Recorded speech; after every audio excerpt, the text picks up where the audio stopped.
This is your Friday night news.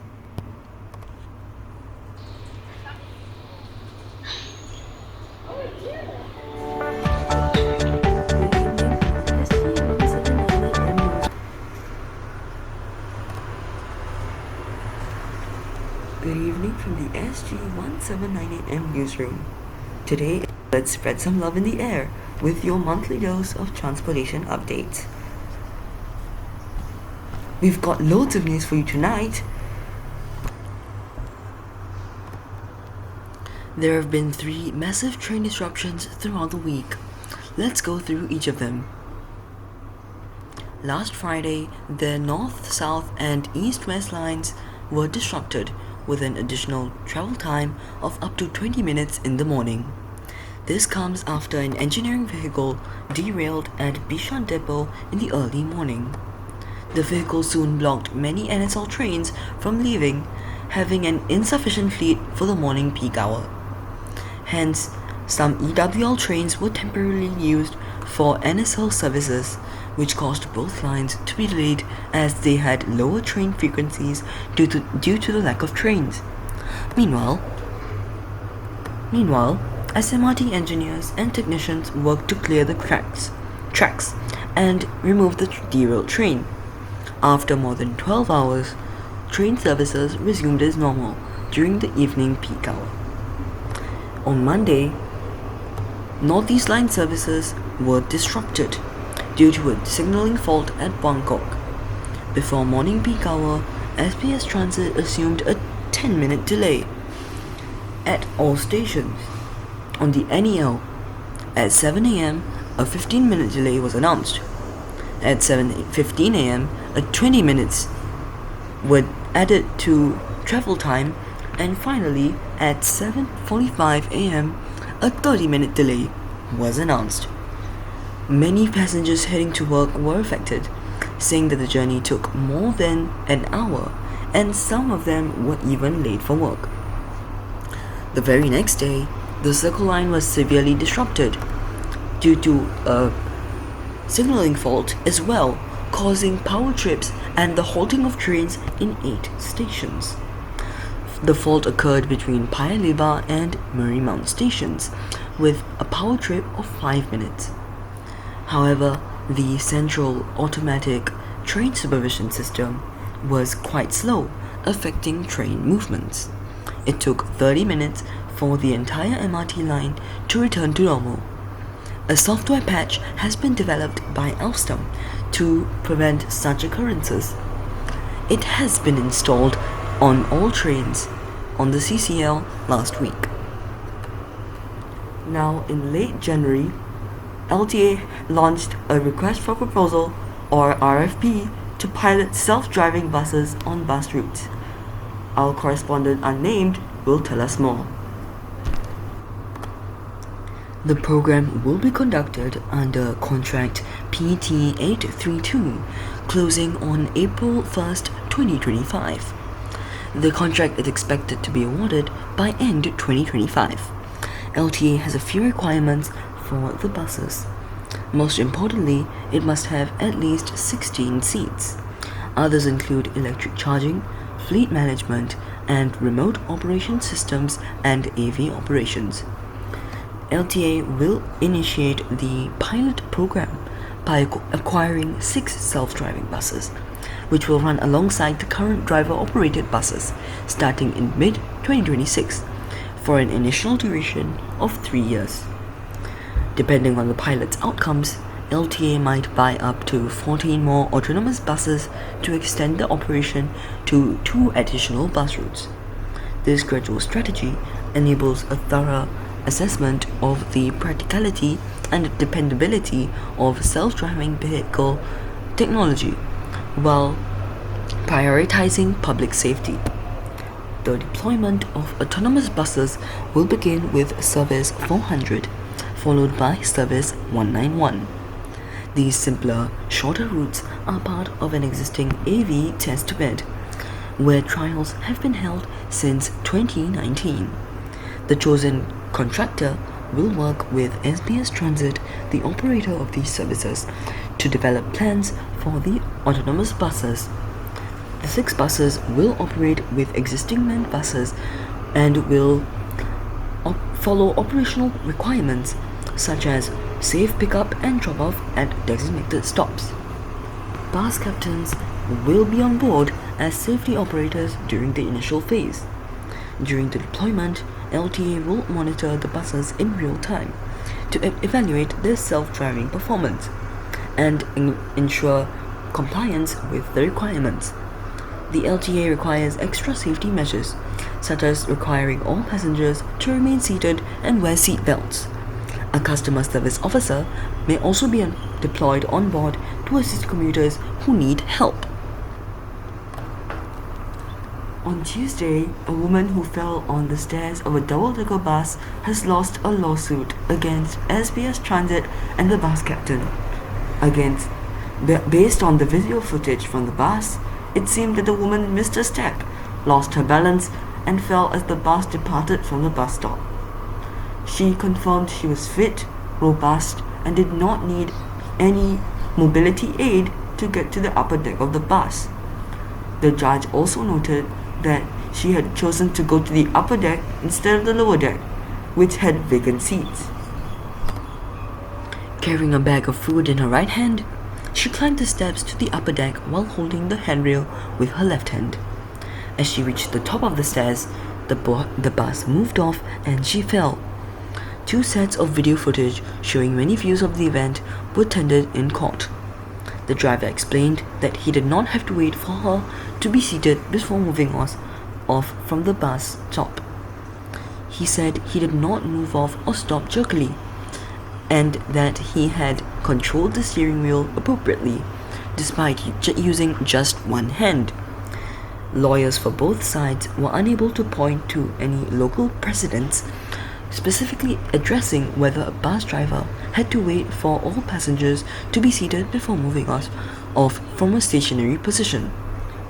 After examining cases from other courts, the judge said it is generally not necessary for a bus driver to wait for all passengers to be seated before moving off. This is an exception for passengers who are vulnerable. But this woman was not the exception, so in the end, she sadly lost the lawsuit. We have more exciting news for you, but let's show some love to our dear viewers while we go for a break.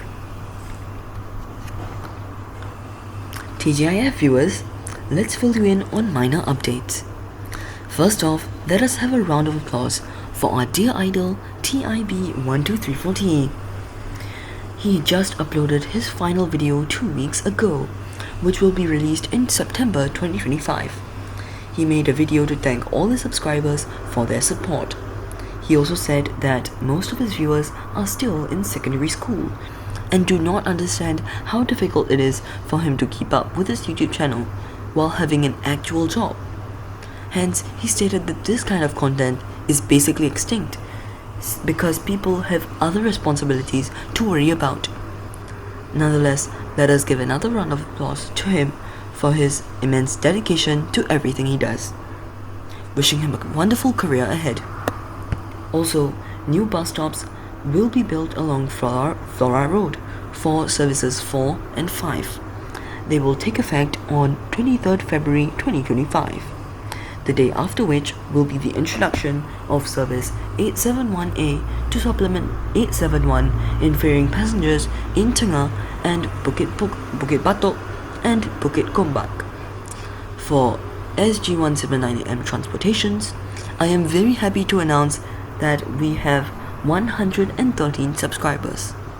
We will have our 120 subs special soon if this keeps up. Thank y'all so much, and let's get 7 more by March.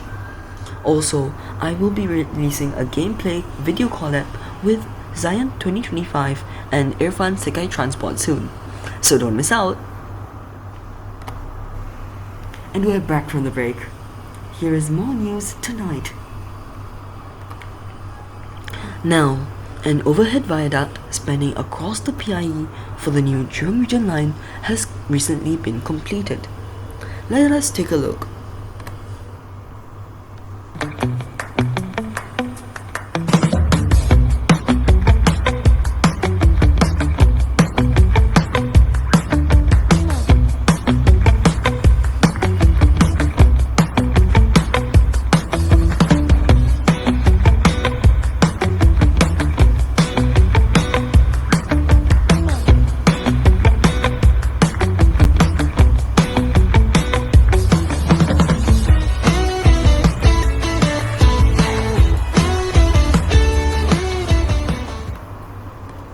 Next up, we have news from LTA's newest edition of Connect, Friendly Streets. Welcome to your friendly neighborhood streets, fondly known as friendly streets, which make walking and cycling to the amenities in your neighborhood safer, more convenient, and comfortable. Do you know about these? Silver zones. Bright yellow and blue signposts mark the gateways to this zone, where seniors can feel safer about moving about. Look out for the yellow rumble strips and speed markings on the floor too. You'll like the additional barrier-free crossing points, extended greenman time, and staggered crossings that offer a refuge between lanes. Other thoughtful details include anti-slip covers on trains and bus stop benches with armrests. School zones. School zone signs, road markings, and a red pavement indicate that you are approaching a school. When children are arriving at or departing from school, a lower speed limit is enforced. Flashing lights will signal drivers to exercise greater caution around the young pedestrians who are active in the area. Road repurposing. Road spaces can be repurposed into better places for everyone. This means wider pavements, bike lanes, bus lanes, and even streets just for pedestrians. These changes make it easier to get to important spots and help neighbors connect with each other. Walking between different places becomes safe and enjoyable, with trees and rest areas to relax. In 2023, LTA launched the Friendly Streets initiative in 5 towns: Ang Mo Kio, Bukit Batok West, Tampines, Toa Payoh, and West Coast to enhance these improvements. LTA will work to expand this initiative to additional towns, with works beginning for the next 10 locations this year: Bedok, Buangkok, Bukit Panjang, Choa Chu Kang, Buona Vista, Jurong East, Pek Kio, Punggol, Sembawang, and Tiong Bahru. Moving to train news now, with details for the Downtown Line 2 extension, or DTL2E, being released. 4 kilometers of tracks will be built beyond Bukit Panjang to serve 2 new stations. This extension will span from Bukit Panjang to Sungai Kadut, a future interchange station with the North-South line. Here are details on the alignment. New codes for the 2 stations, DE1 and DE2, will be used since DT1 and DT2 are already in use. DE1 will be located along the rail corridor near Sungai Kadut Avenue, aiming to enhance connectivity to UT Village and Estate and future JTC developments in Sungai Kadut Industrial Estate.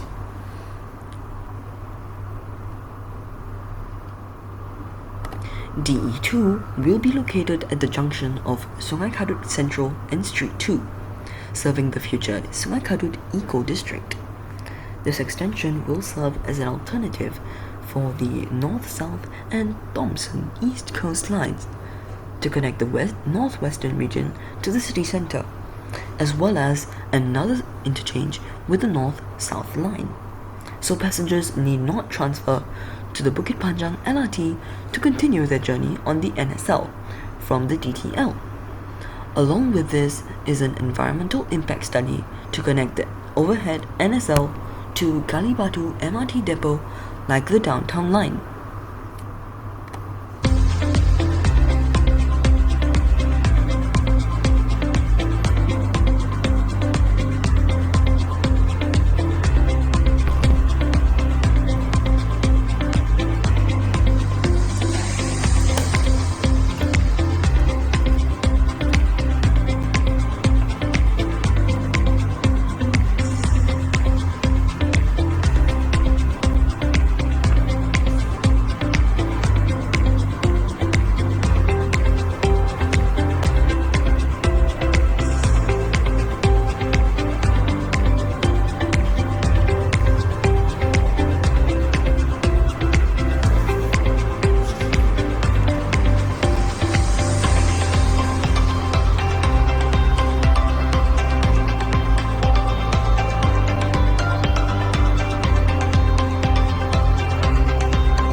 Construction is expected to begin in the fourth quarter of 2025, completed by 2035.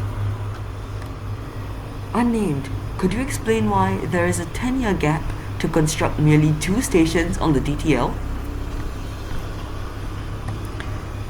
Yes, so you see, DTL2E is not a planned extension. So let's take NELE as an example. Originally, NEL was only until Punggol, and there was no plan to extend it further. One piece of evidence is the fact that the announcements were already set to Punggol being a terminal station. Much later, in around 2020, residents had requested an NEL extension which was not originally planned. Hence, for only one station, SBS Transit took 4 years to repurpose Punggol Station into an interchange station and not a terminal station, to build a kilometer of new tracks and to build the new station. Likewise, the DTL2E extension was not planned, but rather an unfinished suggestion. But now that it has been confirmed, it will have 2 new stations, which, unlike NELE, will take twice or even longer to build. Not only that, but since Sungai Kadut is an interchange station, the station will also take longer to build to connect the 2 lines, since the NSL platform is elevated and not underground. Environmental studies are also ongoing, which will determine the building of tracks around the somewhat forested area. Hence, no, time is not being wasted by opening the extension to the public in 10 years, but rather it is a consideration and planning which will make the wait worth it. Hope that cleared the misconception. Thank you, Unnamed. On a related note, DTL3E in the east, from Expo to Sungai Bedok, is set to open by the second quarter of 2026, along with TEL5. Staying along the line of the Downtown Line, here comes the news you've all been waiting for. Hume MRT station will finally be opening to the public on Friday, 28th February 2025 at 3 p.m. With the opening, connectivity to the old Ford factory and Hume Estate will be improved. Do invite your friends and family to the opening of this station. With that, thank you for watching this month's Friday Night News. Like, comment, and subscribe. This was your Friday Night News.